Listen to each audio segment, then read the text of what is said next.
Verso a verso. La palabra de Dios, el único alimento verdadero para su vida espiritual.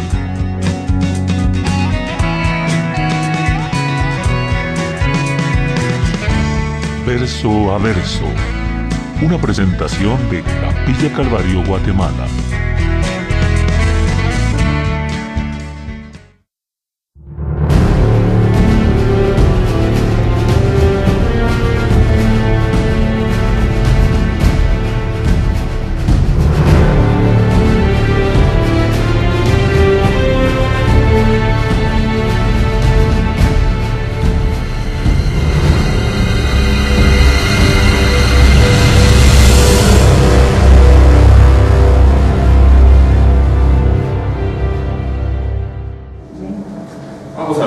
Al capítulo 6.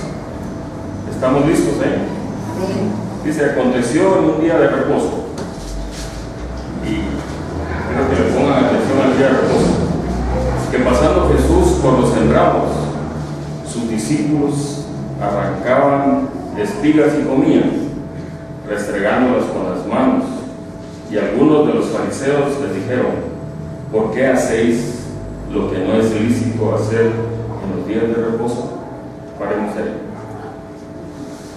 Quiero que vayamos a Deuteronomio capítulo 23, 24 al 25. Cuando entres en la viña de tu prójimo, podrás comer uvas hasta saciarte, mas no pondrás en tu cesto. Cuando entres en la miel de tu prójimo, podrás arrancar espigas con tu mano, mas no aplicarás la hoz a la miel de tu prójimo.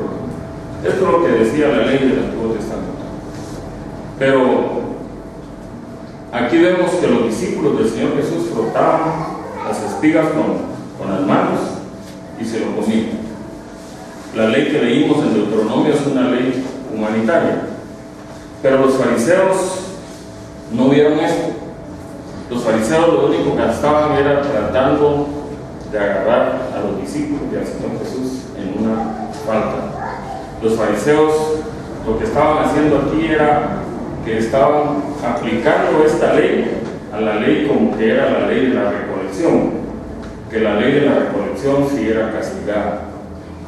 Y esta ley de la recolección entraba en el rango de los 29 trabajos que eran castigados si se trabajaba el sábado.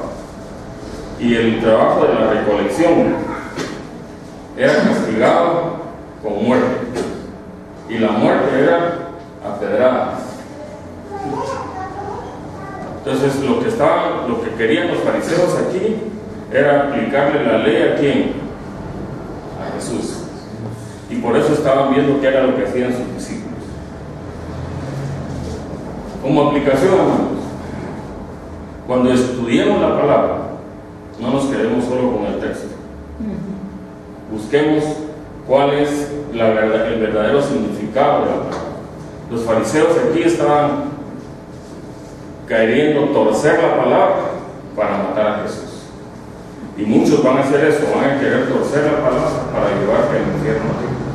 Así es que cuando estemos estudiando la palabra, no nos dejemos de llevar por los comentarios del hombre, sino que vayamos a la palabra. Amén. El verso 3.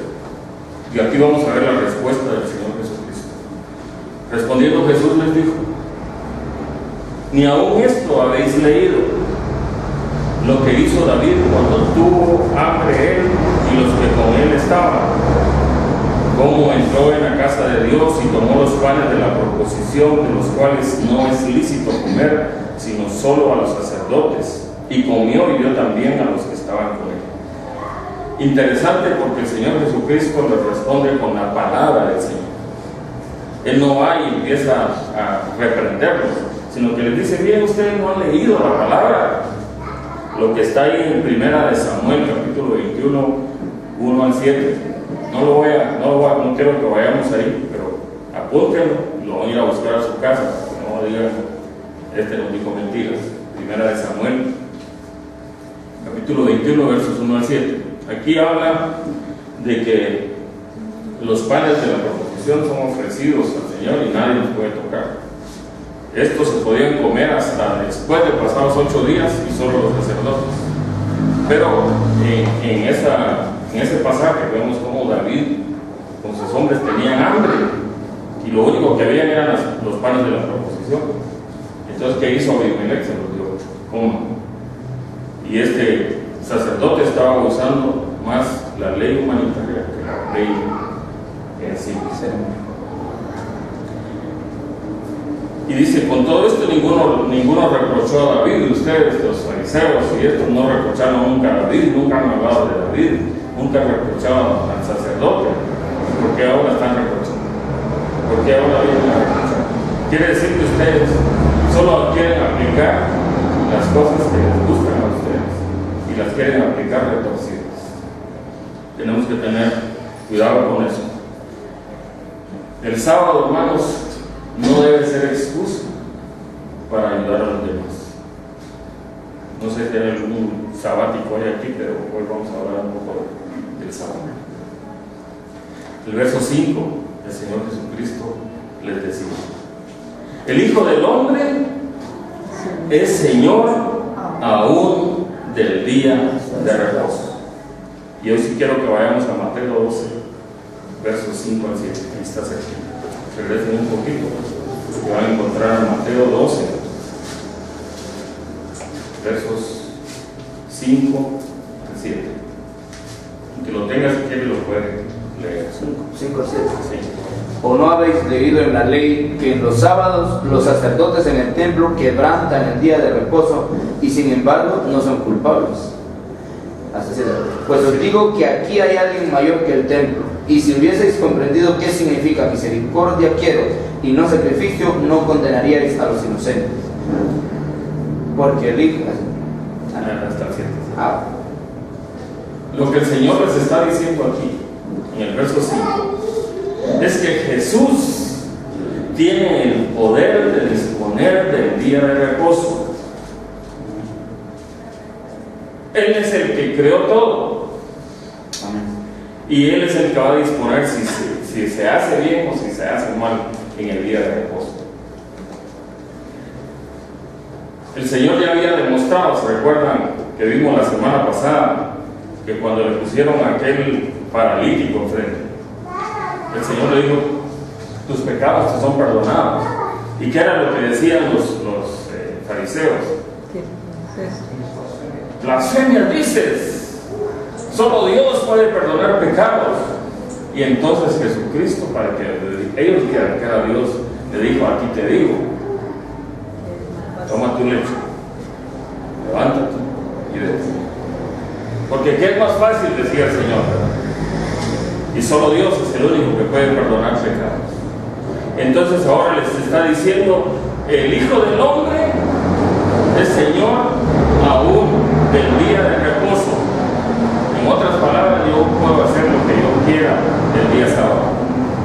Pero sin embargo, Él les está diciendo que hay uno mayor ahí, está en ellos, que es mayor que el templo. En Génesis capítulo 2, verso 2, nos habla de cuál es el origen del día de reposo. Génesis 2:2, en la segunda parte dice: y acabó Dios en el día séptimo la obra que hizo, y reposó el día séptimo de toda la obra que hizo. Quiero que se queden con este pasaje, pero lo vamos a tratar más adelante. Jesús aquí en el templo está dando inicio al tiempo de la misericordia. Recuérdense que Jesús había dicho que Él venía a proclamar el año agradable del Señor. Ya no estamos bajo la ley, estamos bajo la gracia. Amén. Gloria a Dios. El verso 6 dice: y aconteció también en otro día de reposo. Fíjese que nos está hablando ahora de las cosas que pasan en el día de reposo. Que él entró en la sinagoga y enseñaba, y estaba ahí un hombre que tenía seca la mano derecha. Y los escribas nuevamente. Y le acechaban los escribas y los fariseos para ver si en el día de reposo lo sanaría a fin de hallar de qué acusar. Como no le pudieron acusar con lo que hacían los discípulos recogiendo las espigas, hoy estaban esperando ver si el Señor iba a sanar a este hombre para hallar de qué acusar.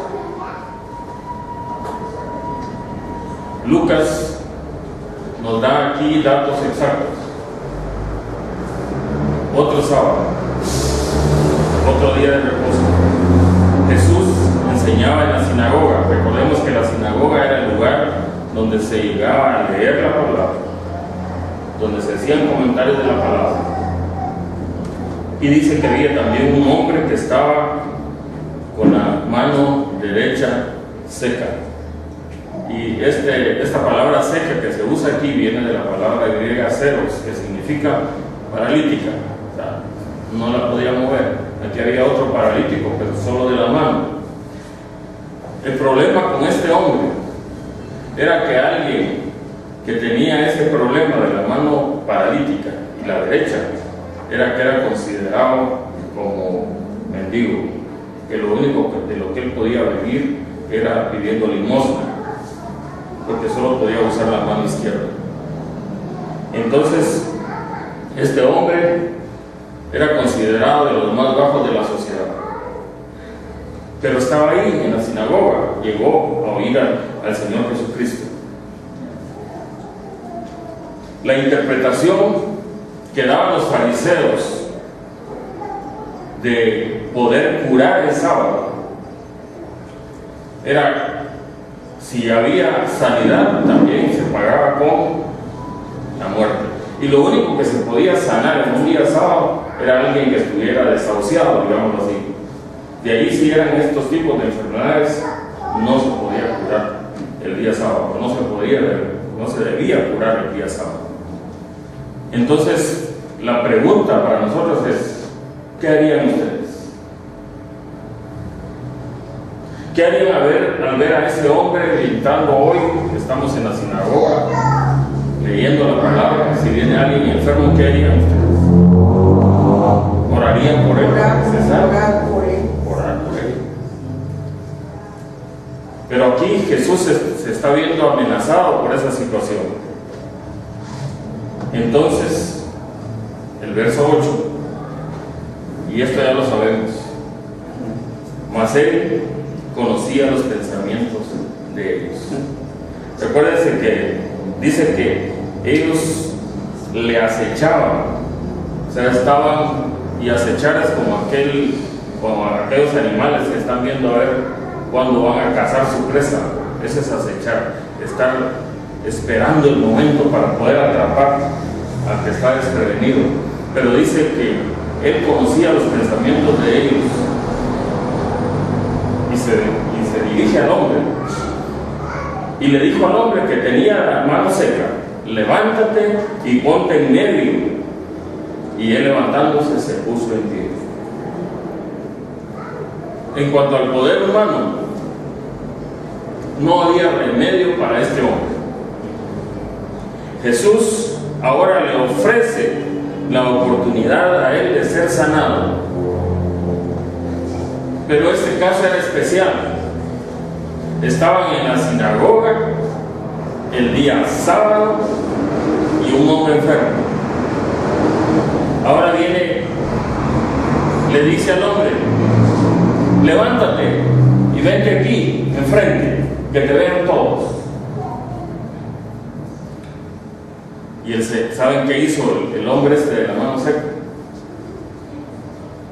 Levantándose, obedeciendo la palabra del Señor, se puso en pie. Ahora tenemos un cuadro aquí muy especial. Un hombre parado enfrente de la congregación, esperando a ver qué va a pasar con su enfermedad. Un hombre que sabe que los escribas y los fariseos no quieren que él sea sanado, pero sabe que Jesús lo puede sanar. Me parece interesante lo que hizo el Señor Jesucristo aquí. el verso 9. Entonces Jesús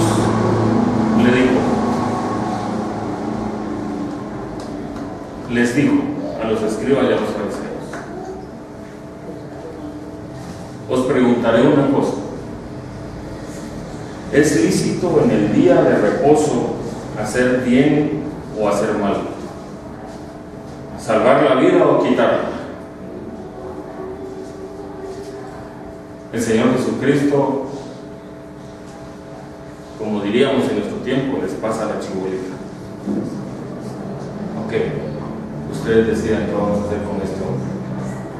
¿Lo sanamos o lo dejamos enfermo? ¿Le quitamos la vida o dejamos que se muera? ¿Qué harían ustedes?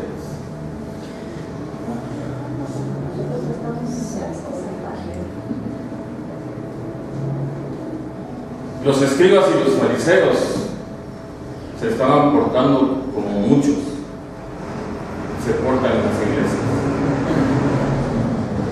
Muchas personas solo van a la iglesia a criticar a los demás. Muchas personas solo van a la iglesia para ver la vida de los demás. Muchas personas solo van para ver qué es lo que consiguen de la iglesia, pero no quieren dar amor.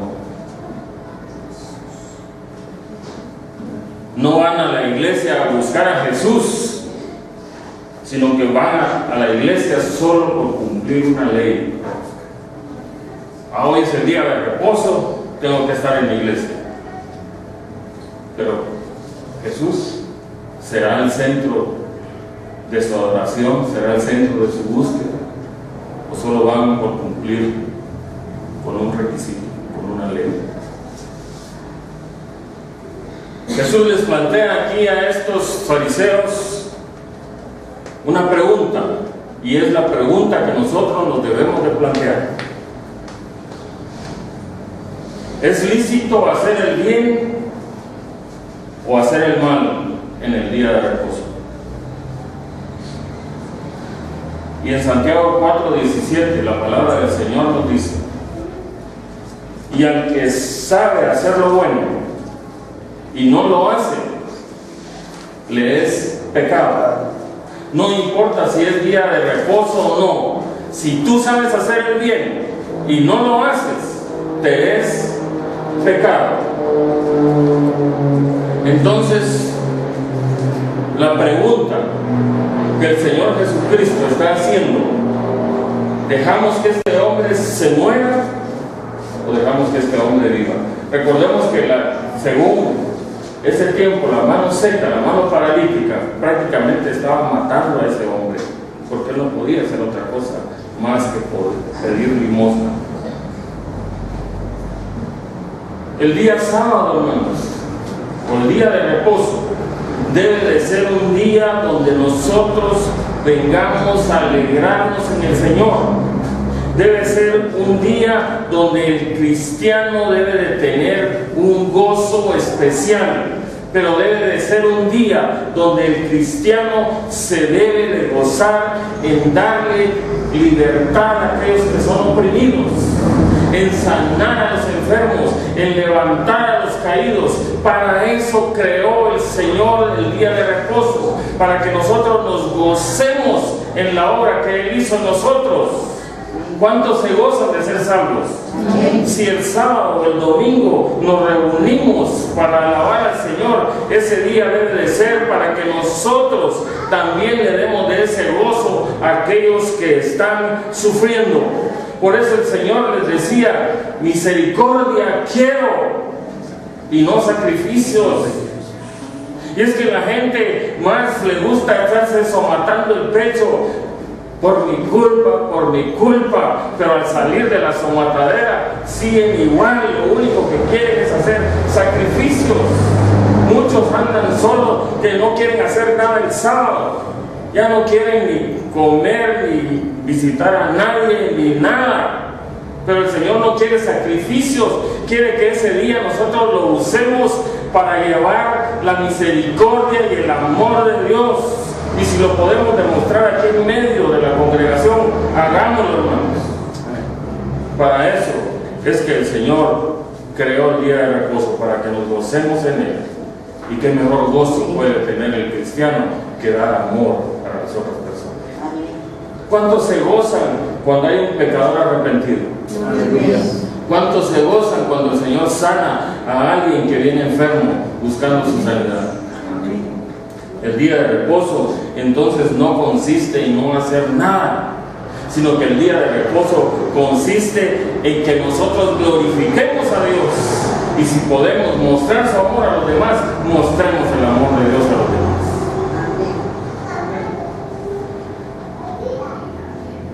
Está el de la mano seca en medio. No sé si me voy a salir un poquito de las cámaras, me van a perdonar los de internet, pero el Señor Jesucristo creo que hizo esto.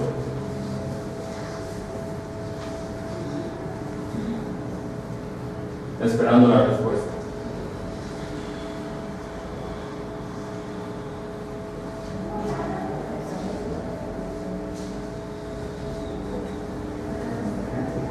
Ninguno contestó nada.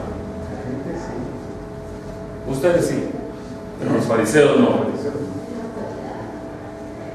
Mirando a todos a su alrededor, dice el verso 10. Y imagínense la mirada del Señor Jesucristo. Una mirada penetrante, viendo a ver qué viene en el corazón de cada uno. Mirándolos a todos alrededor, dijo al hombre: extiende tu mano. Y lo hizo así. Y su mano fue restaurada. Pero miren cómo responden los escribas de los fariseos. Verso 11. Y ellos se llenaron de furor y hablaban entre sí qué podrían hacer contra Jesús.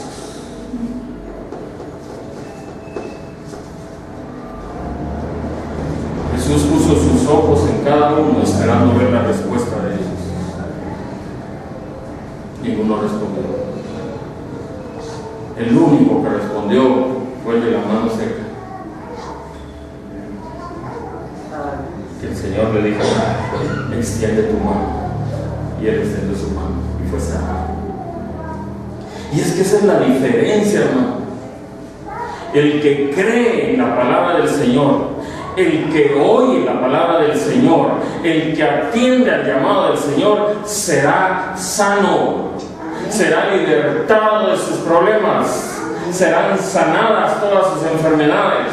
Pero aquellos que no quieren atender al llamado de Dios van a seguir enfermos, van a seguir ciegos, van a seguir tratando de acusar a Dios. Van a seguir diciendo: es que es por el Señor es que estoy así, por ese Dios que ustedes anuncian que ni existe, por ese estoy así. Los fariseos lo único que estaban buscando era atrapar a Jesús para llevarlo a la muerte. Pero el Señor iba a ir el día en que Él tenía que ir, nadie lo iba a llevar antes. Salió de la sinagoga. Me imagino con qué tristeza de ver que los que conocían la palabra del Señor no obedecían la palabra de Dios. De ver que los que se sabían el Apocalipsis no obedecían la palabra de Dios. El verso 12: en aquellos días Él fue al monte a orar y pasó la noche orando a Dios. Jesús se fue a solas a orar al monte. Se fue a buscar la presencia del Señor. Su oración se prolongó toda la noche. Estaba Él y el Señor solos. La oración, eso es lo que hace, hermanos, ponernos en contacto con el Señor. ¿Sí? Jesucristo iba a tomar una decisión muy importante. Iba a escoger a los 12 apóstoles. Y Él, siendo Dios necesitaba estar en la presencia de su Padre. Y nosotros, hermanos, ¿qué hacemos cuando estamos pasando una situación difícil? ¿Qué hacemos cuando tenemos que tomar una decisión? ¿A dónde vamos? Cualquier cosa que esté pasando en tu vida en este momento, ve a la presencia del Señor. Busca la ayuda del Señor. Pide el consejo del Señor. Porque solo ahí vas a encontrar lo que Dios está buscando. O quizás tú eres de aquellos que no toman en cuenta a Dios en sus planes. Voy a hacer esto, voy a hacer lo otro. Y cuando están metidos en el problema, Señor, ayuda. Antes de meterse al problema, pidan ayuda y el Señor se la va a dar. El verso 13 dice: y cuando era de día, llamó a sus discípulos. Recuérdense que al Señor lo seguía una gran multitud, pero entre esa multitud venía varios que sí creían en la palabra de Él, que eran sus discípulos. Y discípulo es aquel que sigue a su maestro, que está recibiendo la enseñanza del maestro. Es el alumno. Entonces estaban todos sus discípulos, y entre todos sus discípulos va a escoger a los 12 que van a ser sus mejores alumnos. Y dice: y escogió a 12 de ellos, a los cuales también llamó apóstoles. En este tiempo oímos mucho esta palabra de apóstol. Yo soy el apóstol, no sé quién, y el apóstol aquí. Y simplemente, ¿saben qué quiere decir la palabra apóstol? Enviado. Lo que le estaba diciendo era: los escojo a ustedes porque los voy a enviar a predicar la palabra.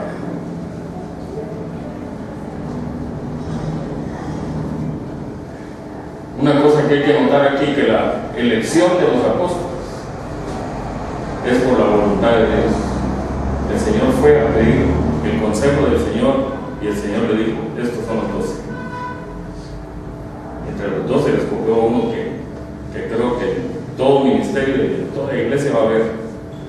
Ustedes ya saben de quién estoy hablando, pero el Señor lo pone ahí para que nos pruebe. Siempre va a haber un Judas entre todos ellos, pero el Señor escoge a los 12 en medio de todos aquellos que lo habían estado siguiendo.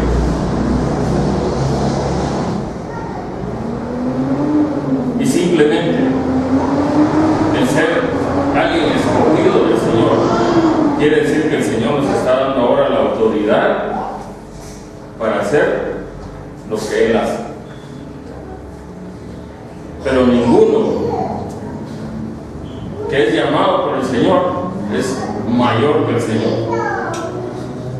Y ese es el problema de nuestro tiempo, que muchos creen que son llamados, pero creen que son más que Jesucristo, y empiezan a hacer milagros, empiezan a sacar demonios, empiezan a hacer lo otro, y empiezan a hablar grandes cosas, pero ningún hombre puede ser mayor que el Señor Jesucristo. Los 12 apóstoles simplemente eran ahora los representantes del Señor Jesucristo. El verso 14, el verso 16 nos da los nombres de todos ellos. Dice 14: a Simón, a quien también llamó Pedro. Y Simón, en todas las veces que se van a mencionar los 12 apóstoles, va a aparecer de primero, o Pedro siempre va a aparecer de primero, y Judas siempre va a aparecer de último, el Iscariote. A Andrés, su hermano, a Jacobo y a Juan, Felipe y Bartolomé, Mateo, Tomás, Jacobo, hijo de Alfeo, Simón llamado Zelote, Judas, hermano de Jacobo, y Judas Iscariote, quien llegó a ser el traidor. Qué nombre más feo para este. Quien llegó a ser el traidor. Aquí se nos da la lista de los 12 apóstoles. No voy a entrar a ver datos biográficos de cada uno de ellos, sino que quiero solo remarcar esto, quiero solo aplicar esto. Estos son llamados por el Señor. Si tú eres llamado, la obra la vas a hacer bien. Pero si tú te llamas solo, no vas a lograr nada. Estos son ahora los representantes del Señor Jesucristo. Verso 17. Y descendió con ellos y se detuvo en un lugar llano,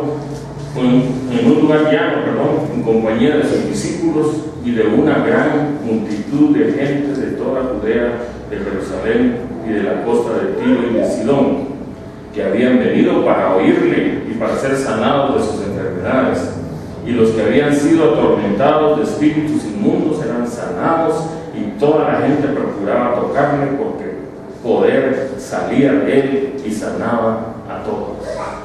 Después de que él baja del monte de orar, de que escoge a los 12, venía él con un poder especial. Cuando pasamos la noche orando, traemos algo especial en nosotros.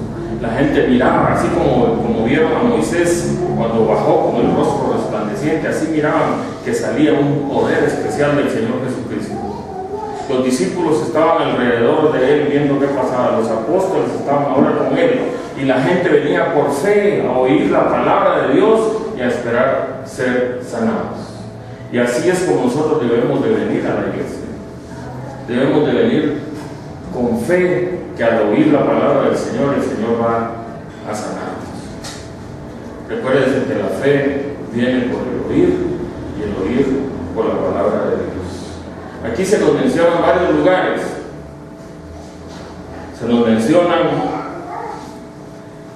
que la gente venía de toda Judea, y a ver más o menos qué les dice esto: de toda Judea, de Jerusalén, de Samaria, hasta la última.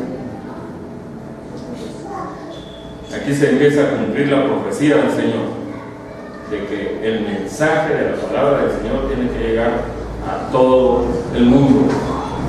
Los fariseos queriendo atraparlo, queriendo detener el evangelio, y la palabra de Dios tiene poder, hermanos,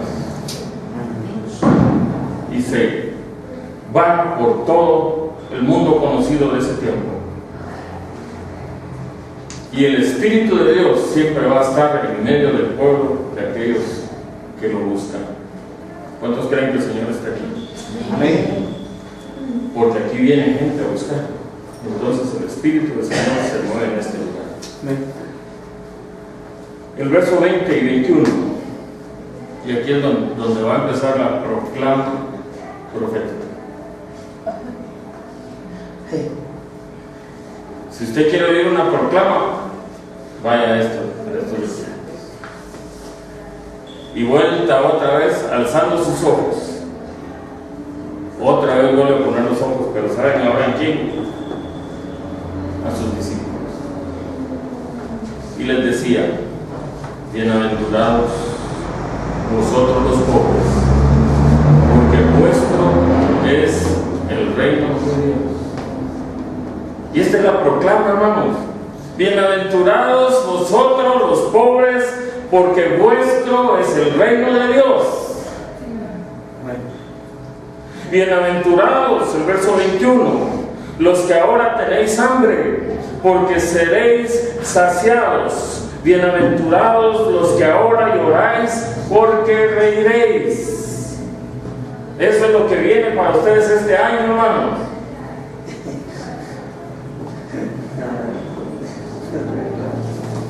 Lucas incluye aquí en su evangelio el discurso que se conoce como el Sermón del Monte, pero Lucas nos da como resumen del Sermón del Monte. Esto es como la tercera parte de todo lo que habla Mateo, pero ambos mensajes o ambos sermones del monte tienen algo en común. Los dos presentan el evangelio de Jesucristo. Las ideas aquí en Lucas son más sencillas, pero estas ideas conservan la forma original y aún más, porque nos ofrece el precioso reino de Dios. Aquí Lucas nos está diciendo: bienaventurados los pobres. Mateo dice: bienaventurados los pobres de espíritu. Pero aquí Lucas está diciendo: todos ustedes que no tienen cosas materiales, bienaventurados.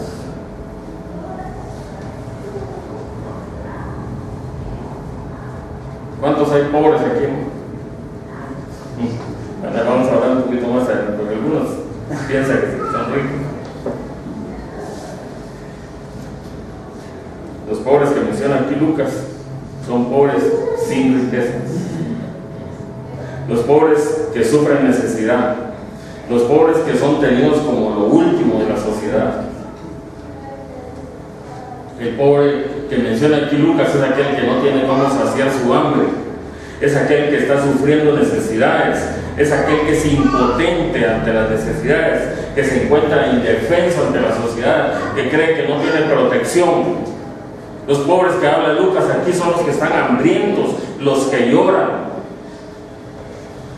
A esto se refiere aquí Jesucristo, a los que no poseen bienes materiales, a los que están sufriendo miserias. Pero se refiere a aquellos que están poniendo su esperanza en Jesús, en aquellos que esperan ver lo que Dios hará. A eso se está refiriendo aquí. Y por eso Jesús les levanta y nos levanta el ánimo a nosotros y nos da palabras de consuelo y de esperanza.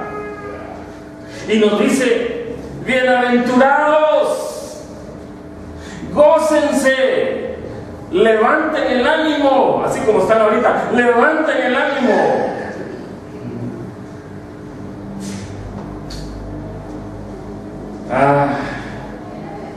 No sé cuántos se gozan, pero tenemos que levantarnos el ánimo, hermano, porque nosotros, los pobres y los hambrientos, seremos saciados. Nosotros, los pobres y los hambrientos, tendremos las riquezas del reino de Dios. Seremos herederos y coherederos juntamente con Jesucristo. Amén.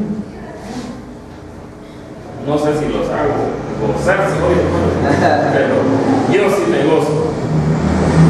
El salmista David, en el Salmo 126, versos 1 y 2, decía: cuando Jehová hiciere volver la cautividad de Sión, cuando entremos a la patria celestial, seremos como los que sueñan. Entonces nuestra boca se llenará de risa y nuestra lengua de alabanza. Entonces dirán entre las naciones: grandes cosas ha hecho Jehová con estos. El reino de Dios, hermanos, es para los que confían en Él. Es para los que están esperando en Él. No es para aquellos que han sucumbido a las riquezas en este mundo. Sigue dando otra bienaventuranza, y esta va a ser dirigida para aquellos que sufren persecución por causa del Evangelio. Verso 22 al 23 dice: bienaventurados seréis cuando los hombres os aborrezcan y cuando os aparten de sí y os vituperen y desechen vuestro nombre como malo por causa del Hijo del Hombre. Gozaos en aquel día y alegraos, porque he aquí vuestro galardón es grande en los cielos, porque así hacían sus padres así hacían con sus padres los profetas. Esta es otra proclama para aquellos que anuncian el Evangelio. Si aquí los persiguen, si aquí andan detrás de ustedes, si aquí los desechan, si aquí los echan de cualquier ministerio, si aquí no los quieren en otros lados, si aquí los sacan a ustedes de cualquier lugar porque están anunciando el Evangelio de Jesucristo, la palabra del Señor nos dice: gócense cuando les pase eso, alégrense cuando vengan esas tribulaciones, porque el reino de los cielos está preparado para ustedes. A los profetas del Antiguo Testamento así los trataron, a los discípulos de ese tiempo del Señor Jesucristo así los van a tratar, y a nosotros así nos van a tratar. Ninguno del que se llame cristiano no va a dejar de sufrir lo que Cristo sufrió. Pero gócense, porque el reino de los cielos es para cada uno de nosotros, para este pequeño rebaño que se mantiene anunciando la palabra de Dios. No importa la tormenta que venga contra nuestra casa, nos seguimos seguimos manteniendo en la palabra del Señor, el Señor nos dice: alégrense. Amén. Alégrense, hermanos. Ya estudiamos todos los horrores que vienen para aquellos que no creen en el Señor. Ya Apocalipsis nos dejó así medio temblereque, ¿verdad? Hoy el Señor nos dice: alégrense.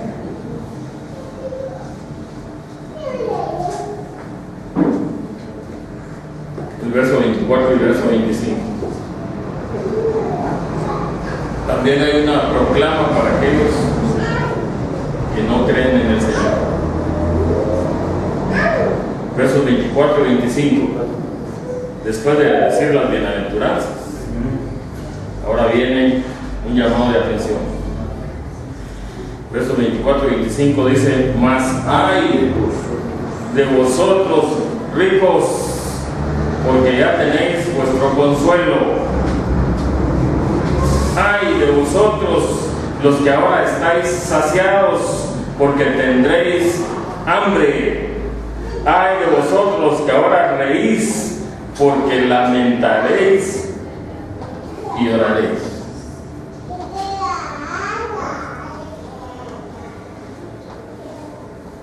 ¿Cuántos querían oír esta proclama? Y el Señor Jesucristo me gusta, porque Él usa siempre la palabra del Señor. Y aquí lo que Él está citando es Isaías 5, del 8 al 23. Él no dijo: vengan a oír lo que tengo para ustedes, sino que les menciona la palabra del Señor. Es que, hermanos, cualquier cosa que nosotros anunciemos tiene que ser la palabra del Señor. Amén. Isaías 5. Solo voy a leerles algo de lo que dice Isaías 5, del 8 al 23. Pero es lo que el Señor Jesucristo está diciendo aquí. Hay de los que juntan casa a casa y añaden heredad a heredad hasta ocuparlo todo. ¿Habitaréis vosotros solos en medio de la tierra? El verso 11. Hay de los que se levantan de mañana para seguir la embriaguez, que se están hasta la noche, hasta que el viento los enciende. El verso 18. Hay de los que traen la iniquidad con cuerdas de vanidad y el pecado como coyundas de carreta. Verso 20. Hay de los que a lo malo dicen bueno y a lo bueno malo, que hacen de la luz tiniebla y de las tinieblas luz, que ponen lo amargo por dulce y lo dulce por amargo. Ay de los sabios, verso 21, en sus propios ojos, y de los que son prudentes delante de sí mismos. Verso 22, ay de los que son valientes. Y siguen los ayes y ayes de Isaías. Y eso es lo que el Señor les está anunciando aquí. Me impacta que el Señor Jesucristo, Él pudiendo haberles dicho los ayes de Él, les dice los ayes de lo que está en la palabra del Señor. Si alguien les viene a decir que recibió una revelación, no le crean, ¿no? Si alguien les habla en la palabra y les dice: esto dice la palabra de Dios, entonces a ese pónganle atención. Pero el Señor Jesucristo, y por favor, hermanos, no se van a asustar, no digan: ya no trabajo, mejor quiero ser pobre. Que algunos podrían tomarse eso.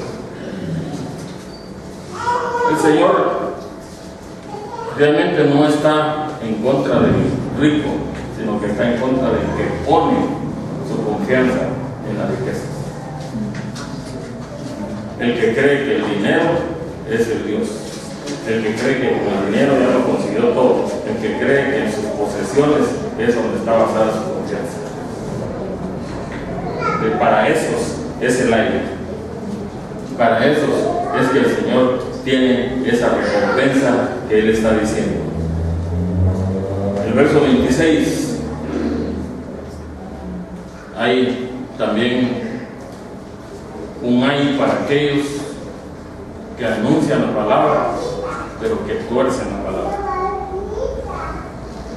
El verso 26, que vamos a terminar, dice: ay de vosotros, cuando todos los hombres hablen bien de vosotros, porque así hacían sus padres con los falsos profetas. Este último año es aplicado para Miguel, para mí y para todos los que anuncian la palabra, para todos los que hablan de Cristo, para Daniel también. Por eso dice Miguel, Daniel, ponga su nombre, que termine en él. Ariel.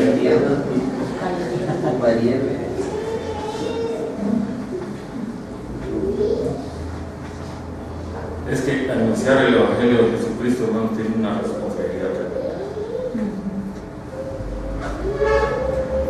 Cuando nosotros solo queremos que el hombre nos reconozca, qué lindo predica el hermano,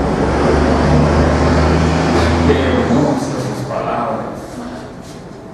Cuando, si nadie nos echa palabras de halago, salimos tristes. Pero cuando nos dice, qué lindo, hermano, hoy sí se trayó, hermano, qué mensaje. Ahí, hermano, usted doble las rodillas y una ceniza, rasgue sus vestidos, porque la única, el único que debe recibir honra y gloria es el Señor Jesucristo. Amén. Y sé que el hombre a veces tiene mucha culpa en eso. Los hombres son los que empiezan a adular al hombre, y entonces el Satanás que está dentro sale, ¿verdad? Los empezamos a llenar de orgullo, los empezamos a llenar de autosuficiencia, nos empezamos a llenar de autoestima. Señor, ¿por qué me hiciste tan lindo? Señor, te rayaste conmigo.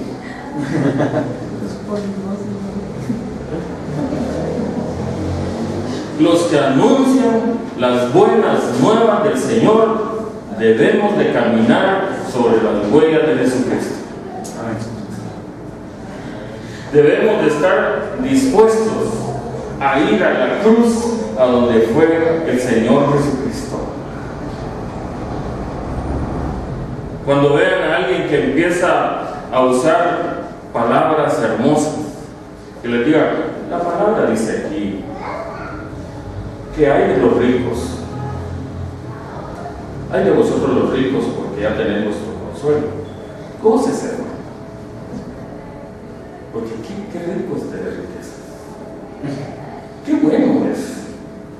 Cuando la palabra del Señor dice, hay de vosotros los que ahora estáis saciados, siga comiendo, hermano. Tengan cuidado, porque solo lo están adulando y lo único que están haciendo es que lo están llevando junto con ellos al infierno. Pero cuando alguien viene aquí y les diga, arrepiéntanse, pecadores,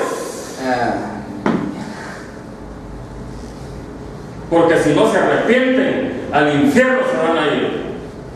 Si no dejan de hacer lo que están haciendo, si no se siguen saciando en sus comidas, si no siguen solo buscando sus riquezas materiales, si no siguen yendo solo detrás de las cosas del hombre, ustedes van al infierno. Ustedes deben de ir detrás de la palabra del Señor, que la gente los va a vituperar, que la gente los va a despreciar, que la gente los va a seguir por anunciar el Evangelio de Jesucristo, pero ustedes, los que siguen las huellas del Señor, tienen asegurado el cielo. Y no importa el apocalipsis que venga sobre ustedes, el Señor promete que aquellos que se mantengan en su palabra del Señor, Él los levantará hasta los últimos. No importa cuánto tiempo tú pases en la iglesia, hermano. No importa si estás aquí día y noche. No importa si te pasas estudiando la palabra del Señor día y noche. Si no practicas la palabra. Ay.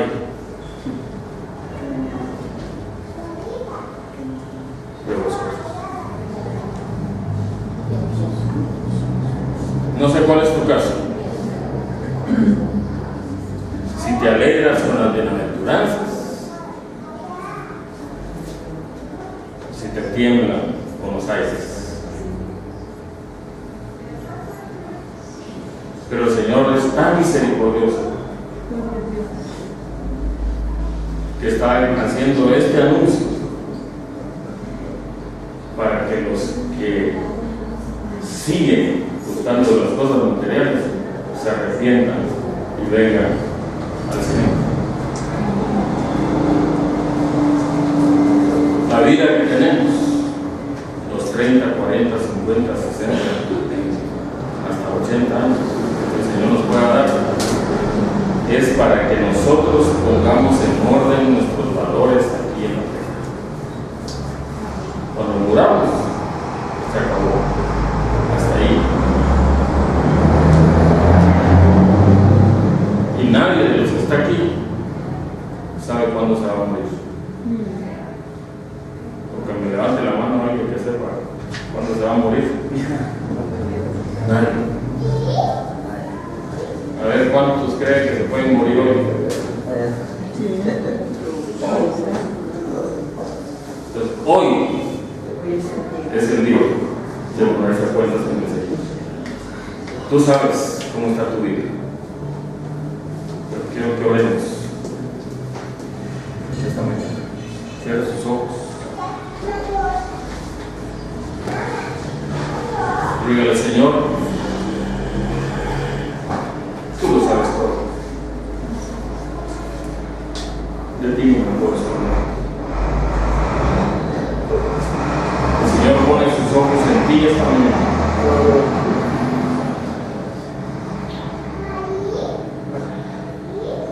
Pero hoy es el día de salvación.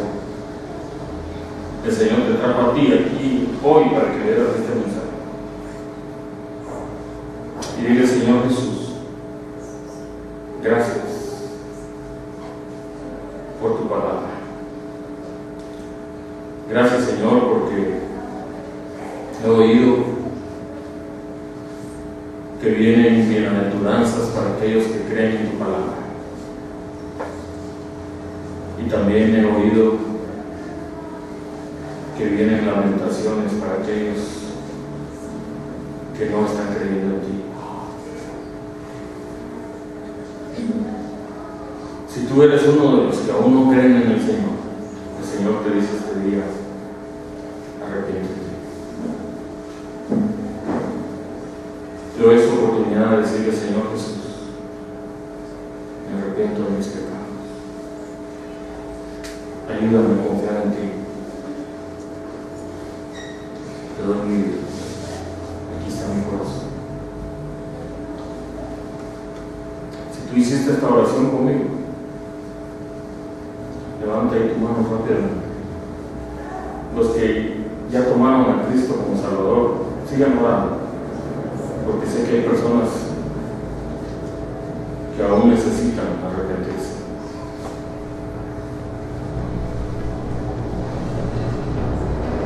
No tardes. El Señor viene con nosotros. Gracias te damos. En el nombre de Cristo.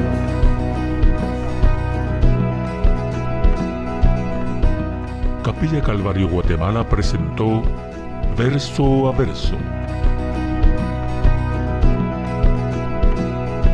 La palabra de Dios, el único alimento verdadero para su vida espiritual. Verso a verso, su vida crecerá en el conocimiento del Dios verdadero. Una presentación de Capilla Calvario Guatemala.